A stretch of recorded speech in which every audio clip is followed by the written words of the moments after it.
welcome to the Deep Dive.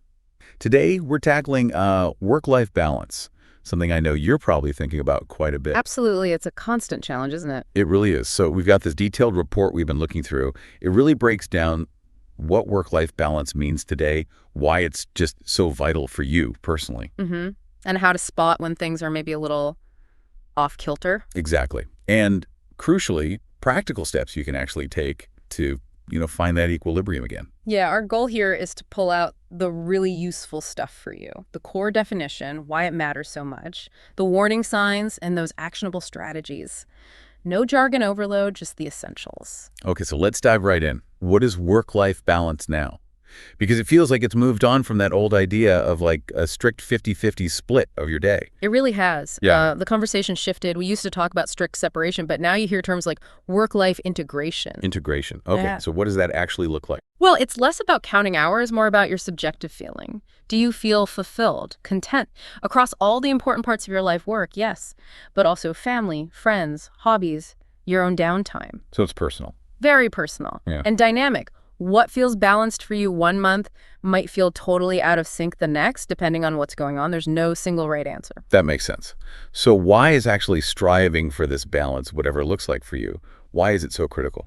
Okay, the big one the report highlights is preventing burnout. That complete emotional, physical, mental exhaustion. It's a major risk if things are consistently unbalanced. Right. Burnout is serious. But it goes beyond just avoiding that, doesn't it? Oh, definitely. There's a direct link drawn between balance and your overall health. We're talking reducing risks associated with chronic stress, things like hypertension, anxiety, even chronic pain potentially. Better mental and physical well-being. And what about performance? Does being more balanced actually help you, like, at work? Yes, absolutely. That's a key finding. When you feel more balanced, you tend to have better focus, better concentration. Your motivation is often higher. So you actually get more done and maybe better quality work. Exactly. The report links balance to higher quality output, fewer mistakes, even more innovative ideas bubbling up. Plus, you see less absenteeism and also less presenteeism, being there physically but not really mentally engaged. Okay, that makes a strong case. So how do you know? How do you spot the signs that maybe your balance isn't quite right? What are the red flags? Well, the report groups them nicely. Physically, you might notice things like just constant fatigue, poor sleep, maybe insomnia or just restless nights, frequent headaches, muscle tension, sometimes even heart palpitations in more extreme stress situations. Okay, physical signs. What about emotionally? Emotionally, look out for increased irritability or impatience, maybe finding yourself with more pessimistic thoughts, feeling constantly stressed, overwhelmed, that feeling of just being emotionally drained. Yeah, and behaviorally. How does it show up in what we do? That's often very revealing. Things like, are you constantly checking work emails or messages outside of your planned hours? Has your productivity noticeably dipped? Are you finding it hard to concentrate? Maybe you're neglecting relationships, pulling back from friends or family, skipping self-care things you used to do, even just finding everyday tasks feel harder than they should. Right, I think. So, yeah, some of those probably sound familiar to many of us. Okay, so let's shift to solutions. The report obviously talks about strategies. Time management always comes up first. It does, but it's about being intentional.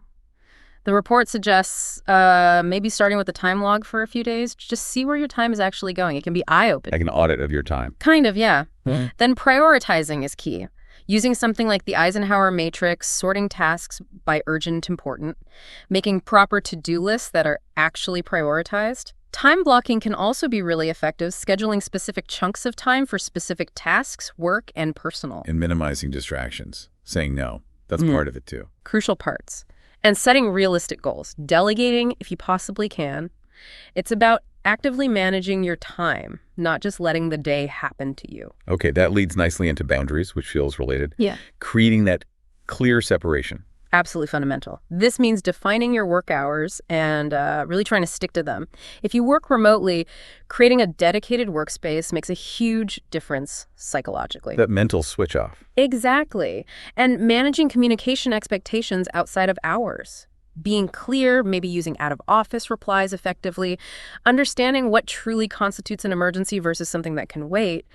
And yeah, mastering the art of saying no politely but firmly to things that overstretch you. That no keeps coming up. It's important. Now, self-care. It often gets pushed aside as a luxury, but the report stresses it's not. Right. Not at all. It frames self-care as completely essential maintenance for your overall well-being and your ability to handle stress. It's not an indulgence. What does that cover? It covers multiple dimensions. There's physical, exercise, good nutrition, enough sleep, staying hydrated, taking actual breaks during the day, mental, things like mindfulness, engaging in hobbies, learning new things just for fun, Okay. emotional, spending quality time with people you care about, seeking support when you need it, social, actively nurturing connections, and even spiritual, which could be connecting with your values, nature, a sense of purpose. It's holistic. Right. Lots of angles there. One last big area, technology. It's such a double-edged sword, isn't it? Helps us work flexibly, but also keeps us always on. Precisely. The report acknowledges that efficiency gain, but flags the risk of blurred boundaries. So mindful technology use is the strategy here. What does mindful use look like? It means being conscious about it. Maybe setting specific times to unplug completely, managing your notifications so you're not constantly interrupted, perhaps having tech-free periods like before bed to help wind down, being deliberate about social media time, using technology as a tool, purposefully, rather than letting it control your attention. Okay, that's a lot of ground covered. Yeah. So if you had to boil it down, what's the main takeaway message from this deep dive into the report? I think the core message is that work-life balance isn't a destination you arrive at. It's an ongoing, very personal process. It's about you consciously, actively allocating your limited time and energy towards the things that genuinely matter to you, both professionally and personally. So it's about awareness and action. Exactly. Recognizing those signs of imbalance we talked about, and then actively putting strategies in place like setting boundaries, prioritizing real self-care, managing tech use. Those are the critical steps to finding your equilibrium. It's a continuous adjustment. Right. A continuous journey. And on that note, maybe here's a final thought for you to mull over. Consider just one small change, something manageable that you could implement starting today based on what we've discussed. Maybe it's setting a slightly firmer end time for checking work messages. Or maybe it's blocking just 15 minutes in your calendar for a walk or listening to music. Think about how that single small shift might begin to ripple outwards and affect your overall sense of balance. That first small step can make a difference. Definitely something to think about. Thanks for taking this deep dive with us.